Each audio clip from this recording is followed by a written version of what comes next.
Hey, you guys, Erin here. I am back with another moon update for you. What I'm going to be talking about today is a really beautiful new moon we've got coming up here on Wednesday, June 25th. The new moon peaks at 3:31 a.m. Pacific time. And it takes place in the sign of Cancer, at 4 degrees Cancer. And not only that, but this new moon is very, very tightly conjunct Jupiter in Cancer. So it's really a beautiful time to be manifesting growth that is related to this sign of Cancer. So what I'm going to do in this recording is I'm going to break down the sign of Cancer for you in pretty good detail, because really what we want to do here is we want to set the intentions, preferably write these intentions down, how you want to grow in ways that are related to the sign of Cancer. And approximately 6 months from now, we have the full moon in the sign of Cancer. That would be the peak of the growth cycle. So first, I'm going to break down the sign of Cancer for you. Then we're going to pull up the chart and we're going to go through all these prominent astrological forces we're receiving in the days surrounding this transit. And then I'm going to be talking about certain parts of the body that are ruled by the sign of Cancer, because these parts of our body become sensitized anytime anything up in the sky is transiting through the sign of Cancer. And it's a really good idea to be paying a little extra attention to these parts of our body, really for the whole next year, all the way until next summer, since Jupiter is in the sign of Cancer for that length of time. Okay, so I will also be mentioning some herbal remedies to help support these parts of our body during this kind of transit. And as usual, I will mention some gemstones that resonate well with the sign of Cancer. But I also have to make this announcement if I very quickly have to pause this recording if something seems a little glitchy. My little dog is in very much his final days here. I'm going to do everything I can to get through this without crying. I thought about bringing him up here, but he's actually sleeping contently right now, so I don't want to disturb him. If I can figure out how to do it, maybe I'll put a little clip of Nico at the end of this recording. And I will say this, Nico has had a very, very long, happy, healthy life. I adopted him 18 years ago, and he was estimated to be between 2 and 4 years old when I adopted him. So that makes him anywhere between 20 and 22 years old. And he's just been the happiest. Anybody who's ever met him knows he is just the happiest little dog you could ever possibly imagine. So, okay, there's that. Apologies if I get teary-eyed at all throughout this recording. Okay. It's interesting too, because the sign of Cancer is the sign of feelings and emotions. And anytime that we have this, I love the sign of Cancer, absolutely love the sign of Cancer, not only just the sign itself and people who carry these qualities, but I also love this season, summer solstice. I love the beginning of summer so much. But when the sun is in the sign of Cancer, it lights up my 8th house, which is the house of death and rebirth. And I cannot tell you how many times it's like I've had a cat die when the sun is going through the sign of Cancer, just people who are close to me, that sort of thing. Really, really interesting how we see astrology play out for all of us. Okay, so let's just get into this. The sign of Cancer is what we call the cardinal water sign. When we talk about cardinal in astrology, we're talking about a force that comes through. Now, even though this is it's a sensitive energy, it's also a very strong energy. In fact, I can think of 10 Cancers right off the top of my head, really, that are competitive and athletic and strong people. But that's a lot of that has to do with the cardinal force that comes through. But they're also, on the same token, very sensitive people. All of the water signs are associated with emotions and feelings and sensitivities. The motto for the sign of Cancer is I feel. It's ruled by the moon. The moon is what really rules over or influences our emotions and our moods and our intuition and that sort of thing. So the sign of Cancer tends to be very strongly associated with those feelings and emotions, but also intuition as well. Not only that, but going back to the strength, knowing a lot of strong Cancer people, the moon being the second brightest light in the sky has a strength that comes in as well. The moon is like the mother of the heavens, okay?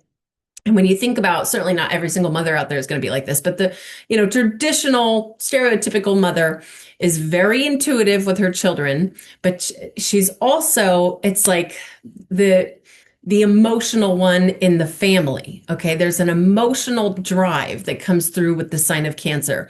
A lot of Cancer people, and I'm not just only talking about Sun in Cancer, it could be talking about Cancer rising, Moon in Cancer. I've seen this a lot with Mars in Cancer, even Venus in Cancer, maybe even a little bit of Mercury in Cancer, just people who are kind of Cancerian dominant.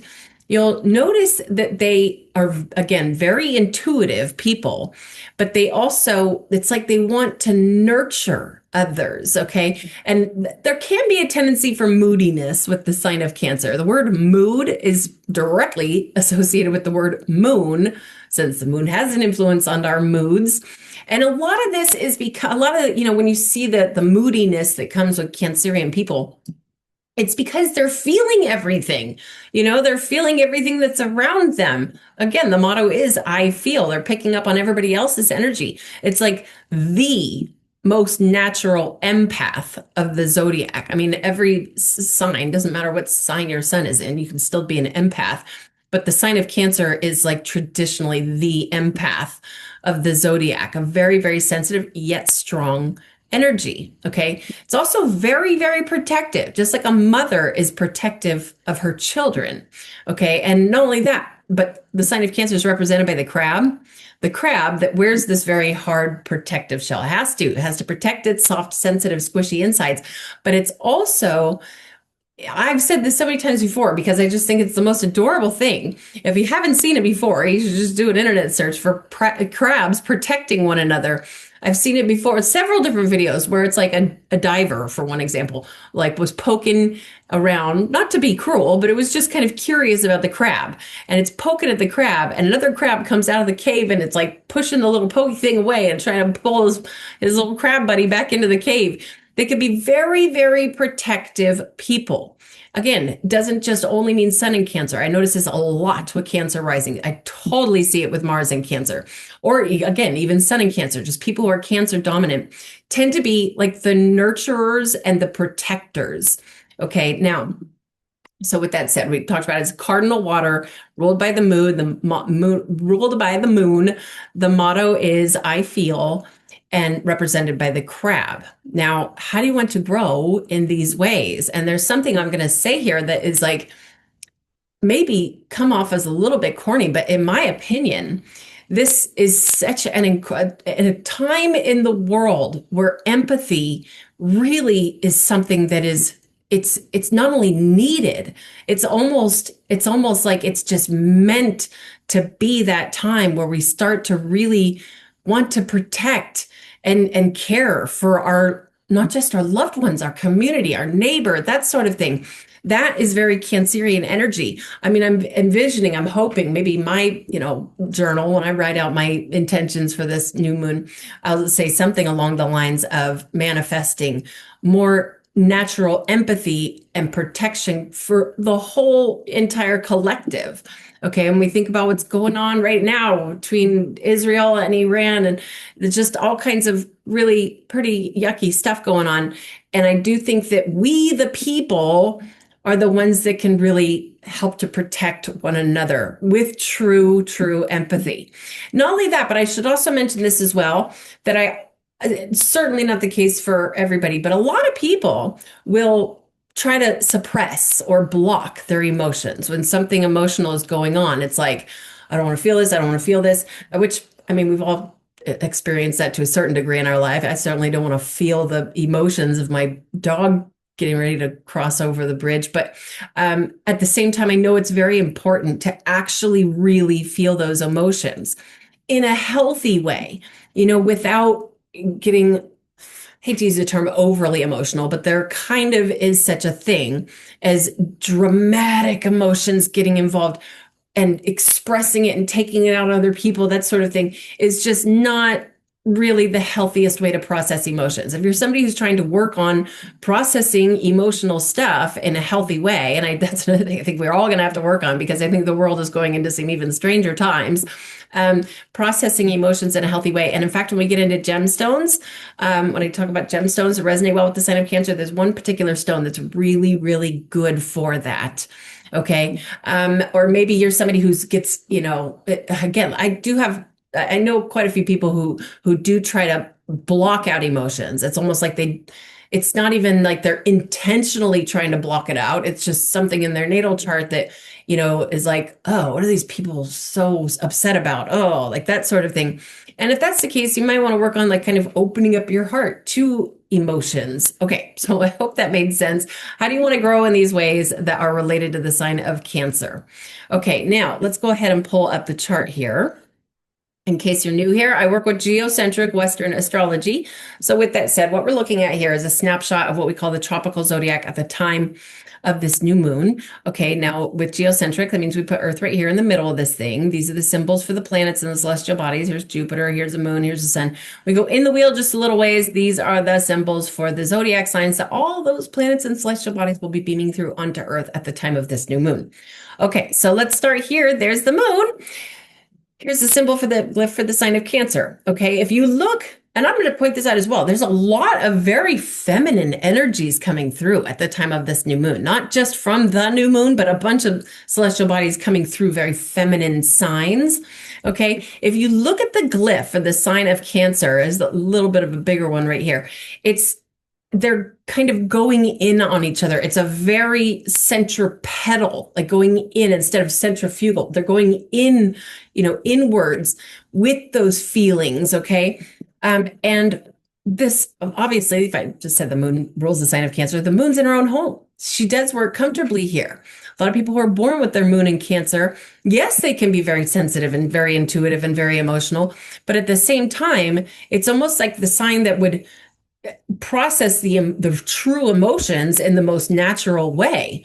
Okay, so we're all going to be receiving that kind of energy. Now, here we have the sun. This happens every time we have a new moon. It means the sun and the moon are in the exact same spot. And that's what creates the new energy, as the moon being the mother and the sun being the father, and they're coming together and they're literally like creating or making this a force it's the infancy of this force that grows over the next 6 months. That's what I always say. It's like when new moons create like an energetic baby.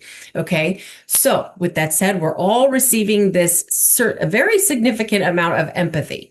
Now, this right here is Jupiter. Okay. So Jupiter just moved into the sign of Cancer, a few weeks ago.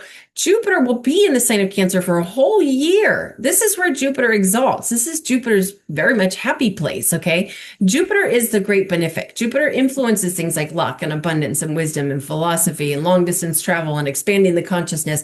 Jupiter likes to be charitable, okay? And the sign of Cancer, kind of being like the nurturer of the zodiac, Jupiter gets to be extra charitable in the sign of Cancer.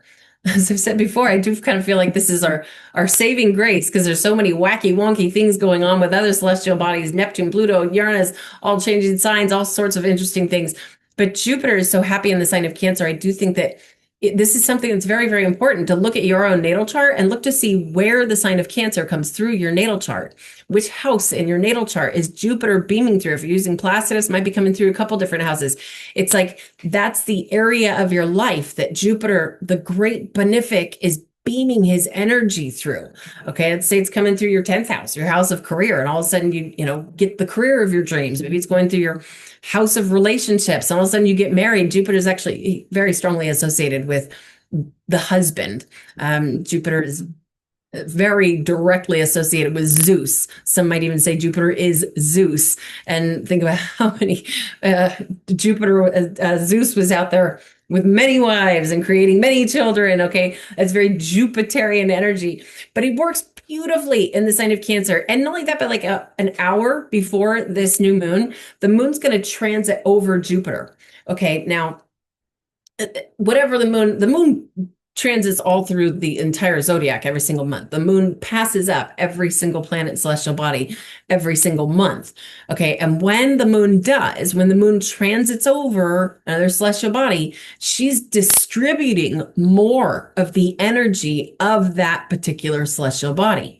So just about an hour before, and it's probably an hour and 10 minutes before this new moon, the moon transits over Jupiter in his exalted sign and distributes that energy of abundance. Okay.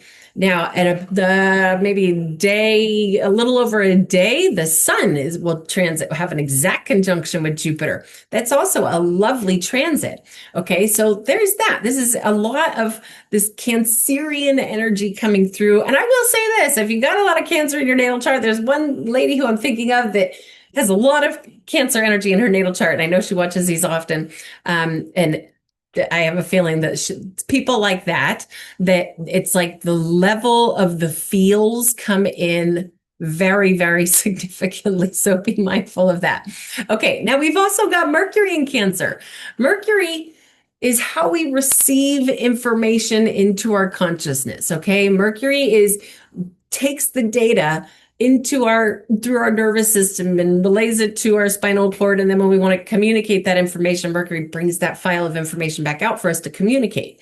So with Mercury going through the sign of Cancer, okay, it's like we're receiving this that just brings even more empathy to us, that brings even more of the feels.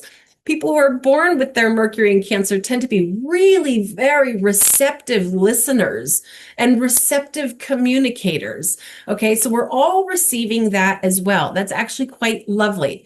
Might be a little bit of an overdose of Cancer energy, but at the same time, it's really the beauty in it is absolutely lovely. The sign of Cancer is very, very lovely, very sensitive, but again, can be very strong. Okay, now there's that. Let's talk about, I feel like people who know anything about astrology are going to be tripping out of these squares. So I might as well point them out. So here we have Saturn and Neptune just recently moved into the sign of Aries. They'll be there for a few months, and then they're going to actually retrograde back in the sign of Pisces, and then they won't be back in the sign of Aries until the end of February of 2026. But for now, they are beaming through the sign of Aries. Now, I find this very, very interesting because honestly, even just Neptune in Aries, we have history of going into war. Okay. But next to Saturn's kind of militant. Okay. And so the two of them together, let me put it to you this way. If you can picture the god of the sea, Poseidon, which is Neptune, okay, which can be aggressive, not aggressive like war like aggressive, but more almost aggressive with the fogginess, aggressive with things like dreams and illusions and that sort of thing. The sign of Aries is aggressive. I mean, doesn't mean everybody who's in Aries is going to be aggressive, but the sign of Aries in and of itself is kind of considered the most aggressive of all the zodiac signs, ruled by Mars. Mars is the planet of war. Okay, so we've got the god of the sea coming into this aggressive energy, the sign of Aries, but he's right next to Kronos, Saturn. I'm just going to blatantly say it. Saturn is like the bringer of death. Okay. I'm not talking about people dying, but Saturn, he's aggressive with restrictions, blockages, limitations, responsibilities. Okay, so he's right there basically holding Neptune's hand. They're together. Okay, so we've got this very rigid, cold energy coming from Saturn. And then we've got this damp, foggy energy coming from Neptune. And they're right next to each other, coming through a very aggressive zodiac sign. Like, this doesn't surprise me at all that a lot of people are talking about the potential of going into World War III, which, I definitely can see the potential for that. And I don't want to scare anybody. Because I don't think we need fear at all. I feel like, if anything, we need to be embracing our loved ones and our neighbors and our community and the world with love and compassion. Okay, that's where my stance is. But where was I going with this? Okay, but it's like, I don't think that the combination of these things can be like an influence of things like war, but I don't think it's coming yet. I don't think it's coming yet. I think that's if that does have a tendency to, if we do go into World War III, I kind of have a feeling that won't be until at least like later in 2026 when Uranus really starts picking up in the sign of Gemini, and there's reasons for that. Maybe I'll talk about that more when we get closer to what I can kind of foresee. Regardless, it is this like confusing what's going on right now. Last time I heard, it was like Donald Trump and by the way, just so we're clear on this, I don't believe what I hear on the news. I just don't. I know that there's always a way more going on behind the scenes than the vast majority of people realize. But regardless, what they're putting on the news, what they're projecting out, is that Donald Trump is going to take the next week or two to, decide on whether or not we're going to join with Israel and all this stuff. And I feel like that a lot of that is like confusing to people. People are scared. Saturn can definitely influence things like fear. It's like fear and confusion combined in the sign of war. So regardless, I think we're going to be okay. I really do, especially right now through the rest of 2025. There's always going to be turbulence in the world, but I think for the most part, we're going to be okay. But these squares, the reason I'm bringing all the Saturn Neptune stuff up so early is because of these squares. Now, squares, yes, they have a bad reputation in astrology because they create a force, an internal tension kind of force. But these squares are fading. It's already that peak of, there was a lot of astrology talk about how Jupiter and Saturn are going to be squaring each other. And that's, terrible for the world and that sort of thing. I think we saw the brunt of it already, and it's starting to fade. So if you're somebody who's freaking out about these squares, let it go. They're cardinal squares. It's very strong. It's very strong. But I think I really do, especially with a new moon in the sign of Cancer conjunct Jupiter. It's quite lovely. Okay, now let's talk about all this Taurus stuff going on here. So Venus is in Taurus, which we love Venus in Taurus. Venus rules Taurus. She's very, very comfortable there. She can be very sensual there. She could be very romantic there. Okay, look to see in your chart. If you got anything near 19 degrees Taurus, maybe Venus is bringing you some romance, or maybe even something just like poetry or art or something beautiful into your life. Maybe something going on with a sister, that sort of thing. Venus has a lot to do with feminine energy. And this is what I'm talking about. The sign of Cancer is feminine. Look at all these planets, the sign of Cancer, feminine. Look at all this stuff going Venus and Taurus, very, very feminine. This right here is Uranus going through the sign of Taurus. Taurus is feminine. Okay, so lots of feminine energy coming through here. But also, it's like the fact that Venus is in her own home in the sign of Taurus, working very beautifully there, very comfortably there. And with the moon in the sign of Cancer, the moon's own home, working very comfortably there, but also Jupiter exalted. It's like Venus and Jupiter are the benefics. Okay, they are the ones that bring the best energy for us, and they love to be. It's like when Venus is in her own home and Jupiter is in the sign of Cancer exalted. It's like dignified. It's feminine dignity coming through, and the reason I'm using feminine is because they're both feminine signs. Okay, so that's really quite lovely. Now, let's see here. Might as well talk about Uranus here. So Uranus, 29 degrees Taurus. Okay, so as we've mentioned many times before, Uranus brings very abrupt, unexpected changes. And a lot of times those changes can have a lot to do with things like of a technological nature, or something that is, revolutionary, something that's new. Uranus really, I think the ultimate goal of Uranus is to free us of something that's, this been put in this box. This is how we live this whole time. And this is the way we've done banking for the last 200 years. And Uranus is the kind of energy that's like, I'm going to free you from that. Uranus says, out with the old way of doing things. We need a new revolutionary way of doing things. Sign of Taurus is very much the sign of money. It's very much the sign of the value of money, the value of material things. Okay, so 29 degrees, that's the Anhydrite degree. This is very, very, very strong energy. If you've got anything near 29 degrees Taurus, more than likely there's some big changes going on in your life, but it's also for the collective between now, because Uranus is going to move into the sign of Gemini and then retrograde back, and won't be till 2026 that Uranus is completely done in the sign of Taurus. And it kind of feel like for the next year, there's like it's almost like a wobbling effect going on, involving things like finances, things like, and this again is very much on a collective level, but also as individuals. I do think new revolutionary ways of, exchanges, financial, we've already seen it since Uranus moved into Taurus back in 2018, I believe it was. I mean, just look at what has happened. It's like there's so many different ways of paying for things now, and like exchanging money, Venmo and PayPal and I think PayPal's been around for a lot longer than that, but all these new ways, Apple Pay. I haven't done this for myself yet, but I have seen other people where they just tap their phone onto the, where you would normally put your debit card or your credit card or whatever. They're tapping their phone, which a lot of people probably think I'm crazy for not even knowing how that works, but we're seeing these very big changes. Okay. And I think we're going to see even more over the next year, very specifically involving, I think possibly new ways of making money. In fact, now that I think about it, I didn't even think about this till now, but there's so many new ways to like have a second flow of income, selling things online or whatever it is. I know a lot of people do that through Amazon. I personally don't really necessarily want to get involved with Amazon, but something of that nature. Uranus loves technology, okay? Using technology for financial gain. Okay, so there's that. It's a great time to be doing that. Great time to be looking into that sort of thing, especially with Venus and Taurus. Okay, where shall we go next? Let's talk about Mars over here in the sign of Virgo.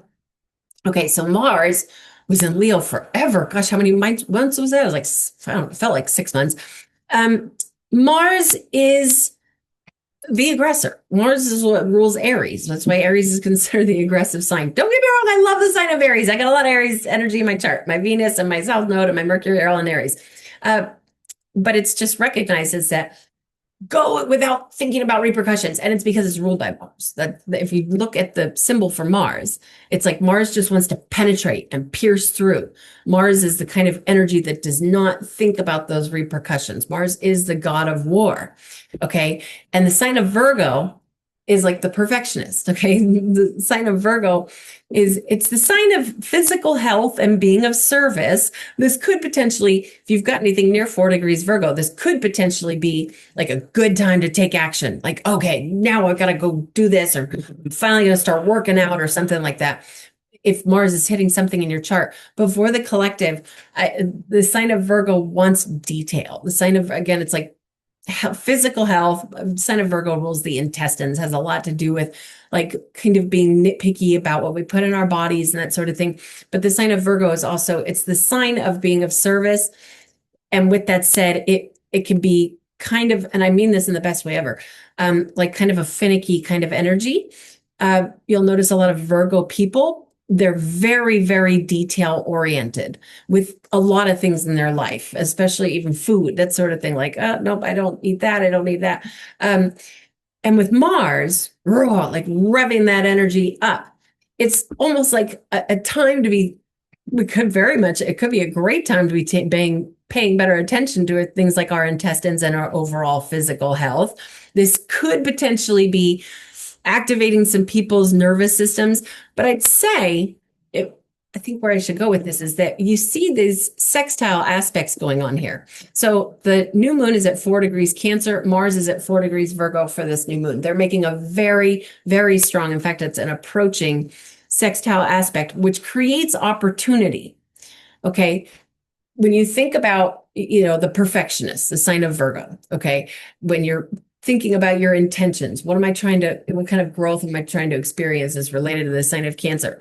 It could be something very opportunistic that involves either being of service or your physical health, or even something about like perfectionism. I don't think anybody should get stuck up on perfectionism. Like, oh, it's not perfect, so I can't do it. But to kind of have that goal to paying very close attention to the details of everything that you're doing in life. You can very much include that in what you're trying to manifest with this new moon. Okay. And also be mindful, especially if you've got Mercury anywhere near 4 degrees Virgo, that could be an irritant to the nervous system. If you've got Mercury, let's say if you've got Mercury near 4 degrees Virgo, near 4 degrees Pisces, near 4 degrees Gemini, especially Gemini, or near 4 degrees Sagittarius, then you might want to pay a little extra attention to your nervous system, because the sign of Virgo also has an influence on the nervous system, and Mars can be an irritant to that sort of thing.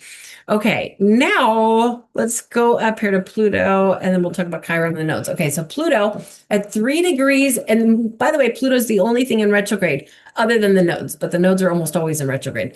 Pluto's the only thing like celestial body that's in retrograde for this new moon, which that could be a good thing for, again, like when we're trying to manifest things and experience that growth in our life. If things are all moving forward, it just tends to be able to help project that under energy forward. But Pluto, the destroyer, okay, Pluto rips things down. He's the planet of power, but he doesn't just hand out power for free. He makes us rip things down in our life and rebuild something more powerful than what was there before. And going to the sign of Aquarius, the sign of Aquarius is the sign of humanitarianism. It's the sign that the whole team, it's the sign of the community. Okay. And so that's something, I mean, Pluto's going through the sign of Aquarius for the next 19 years. I do think we're going to see massive, massive changes with humanity. And honestly, I really do think that the combination of Pluto going through Aquarius, and then once Uranus here moves into the sign of Gemini, they're going to trine each other. I am not kidding you when I say I think that we're going to see changes that we really can't even envision as far as technology goes. And we're already seeing it now. I just saw something this morning about a man who was married and had children and fell in love with his AI, like his chat GPT or whatever it is, and literally asked the AI to marry him, but he's already married. It was the weirdest thing. It was just hard to even comprehend that sort of thing. But that is like, some people are saying that AI is going to be what destroys humanity. And that's very possible with Pluto going through Aquarius for the next 19 years, especially once Uranus enters into the sign of Gemini. And I'm bringing up Uranus and Gemini because the sign of Gemini has a lot to do with communication and things like social media and that sort of thing. And Uranus brings these very abrupt and weird and unpredictable kind of changes. And so with that said, that's something to be very, very mindful of. Personally, I think it's a really good idea. Again, if we focus on true, natural human empathy. I think we need that now more than we've ever needed it before, maybe potentially throughout the beginning of time. But with all that said, if you've got something near 3 degrees Aquarius in your natal chart, then there's going to be some massive changes going on for you in your life, and they will likely unfold over the next 2 to 3 years. Okay. And not only that, but they can feel like brutal. Oh, can feel so, Pluto transits can feel really, really, really harsh. But ultimately, Pluto is trying to empower you. If you're experiencing a strong Pluto transit, he's just trying to flesh out what's not working for you and bring in a more powerful new beginning.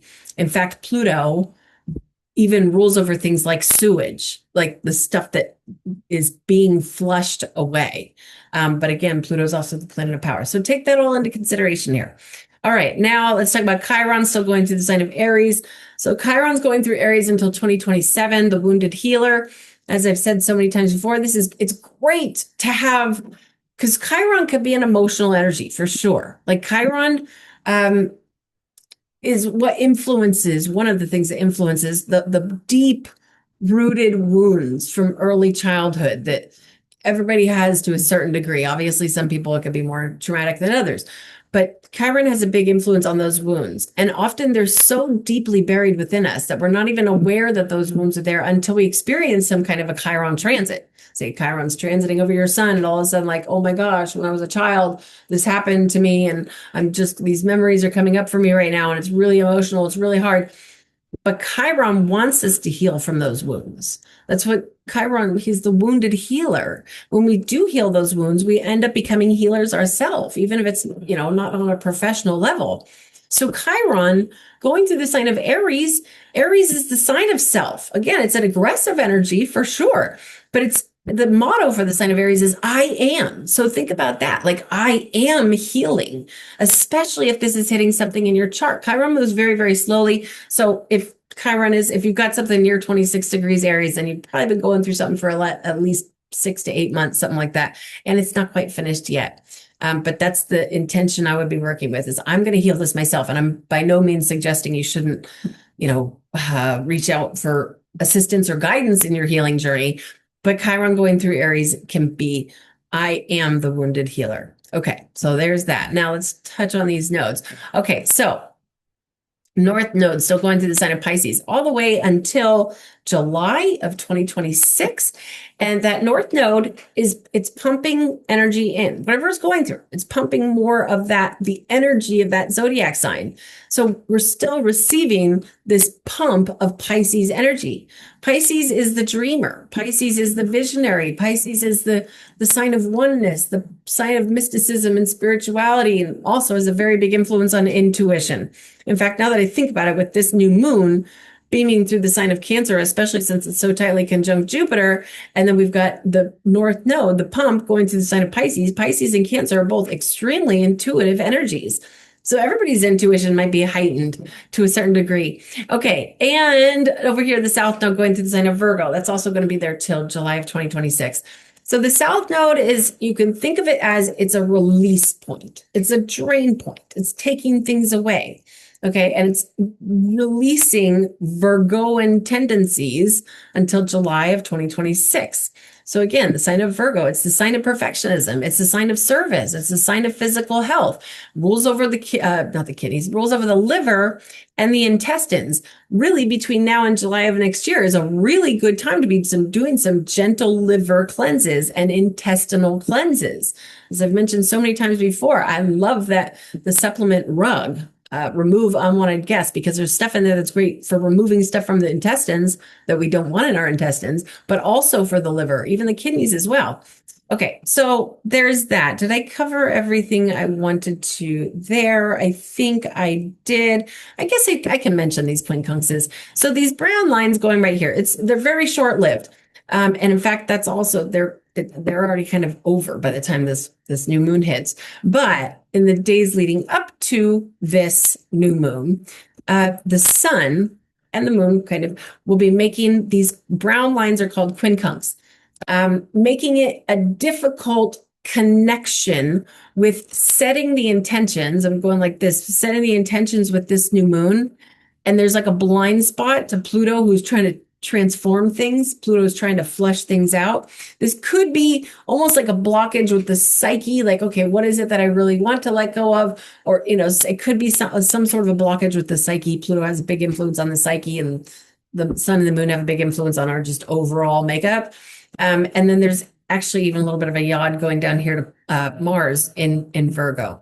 It's a little bit of a finger of God going on here. So Mars, going back to what we said about Mars, firing up that Virgoan energy, that's also having a hard time finding this Pluto, the transformer, Pluto, the one that brings the powerful transformational process. I think a lot of this is going to depend greatly on how this is hitting your own personal natal chart. So you can take what you will with that. Okay, so let's talk about body parts. So sign of Cancer rules the breasts, rules the lower part of the lungs, also has an influence on the stomach, also has an influence on the elbows. But let's focus on the breasts, okay? And this is also for male and female, that area of the body. But I think really what I'm going to bring up here, this right here is something called red clover. Hopefully you guys can see those. Just do an internet search for red clover.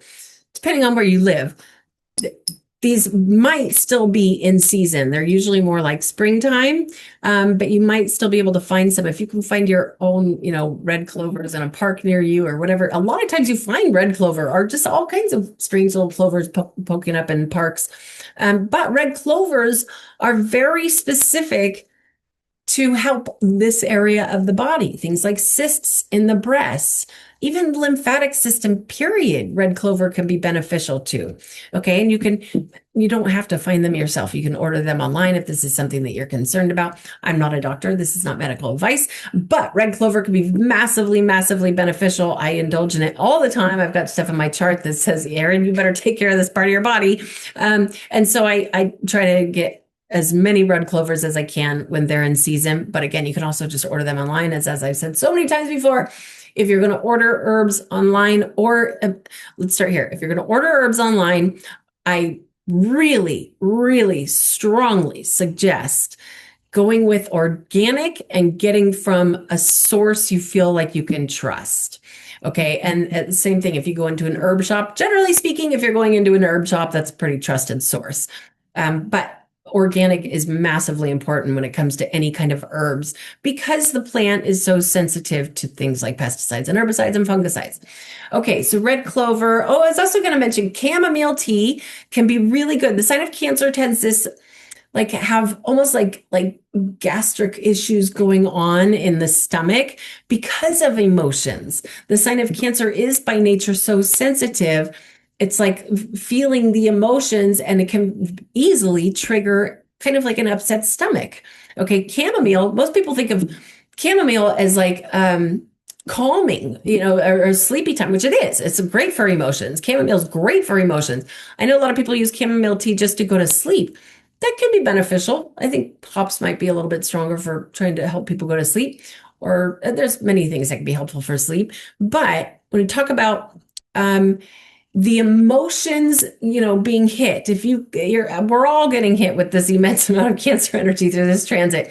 And so protecting our emotions, chamomile, and also it's called Angelica, Archangelica, which is not quite as easy to find as chamomile is. Usually you can find chamomile tea. You can usually even find organic chamomile tea just in a regular old grocery shop, which is great.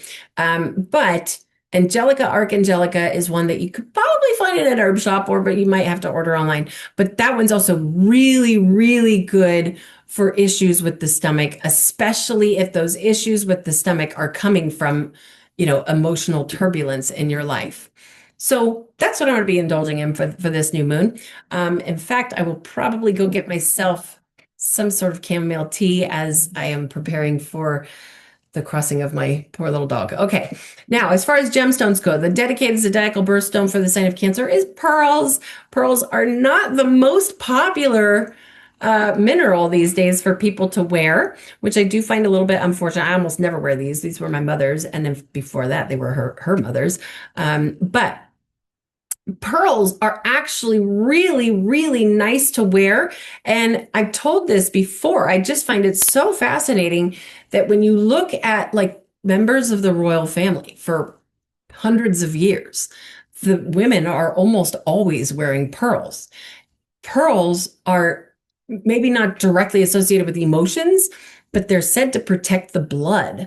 And I do know that the royal families, that their bloodline is like, whoa, it's like super, super important to them. So I find that very, very interesting. But pearls can also, they can be nice for emotions. I don't know that I've necessarily totally felt that, but I know I've read that before. But pearls can actually be really lovely. If you're going to buy a pearl, I mean, even just one pearl can be great, especially if you're a Cancer rising. If you're a Cancer rising, or if you've got a friend or a loved one who's a Cancer rising, giving them a pearl that's the right mineral for them. It's really important to get them from a source that's not causing harm. A lot of times they will end up killing the creatures that they're harvesting the pearls from.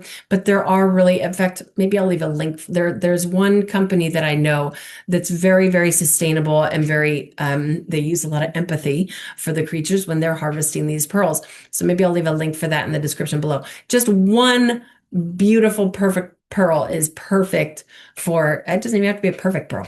And also you can get freshwater pearls, all sorts of things. But especially, again, for the Cancer risings, just one real special pearl can be great. Okay, so there's that. The next one I'm going to mention here, this is Moonstone, which Moonstone is a really good stone for like feeling the real raw emotion. If you are going through something that is super emotional, things that come to mind, like a loved one or a pet dying or a divorce or something like that, you might want to be careful with Moonstone because it can enhance emotions, especially on a full moon. It's Moonstone. But if you're somebody who's like really just like you don't want to suppress emotions, you want to actually feel them, and in a healthy way, Moonstone can be very beneficial for that. But again, just a little bit of a forewarning, if you're going through something that's super emotional, Moonstone might not be the best stone for you. And not only that, but there's also what they call white moonstone. I've got some white moonstone earrings. It's actually technically not moonstone. What they're calling white moonstone is actually white labradorite. And if you get a piece and it's real, if you hold it up in the light, you could totally tell it's labradorite. Really, really interesting. So if you're going to get moonstone, I think, you know, the gray tones is a little bit more authentic. Moonstone. Okay, I was also going to mention this. This right here is kyanite, which kyanite does not it's not necessarily direct to the sign of Cancer, but kyanite can also be really, really good for emotions, protecting yourself from emotions. And in fact, black kyanite is more like collective emotions. You know, say you're being really impacted by what's going on in the world, which I know a lot of people are, you know, especially people who are really into politics, that, you know, get emotionally like wrapped up in what's going on in the world. Black kyanite is more of a protector from those kinds of emotional turbulence, but blue kyanite is more like personal stuff that's going on in your life. Again, like say a heavy breakup or something like that. Kyanite is more protective for that sort of thing. Okay, did I cover everything I wanted to? I think I did. I apologize if I'm a little bit scattered through this recording.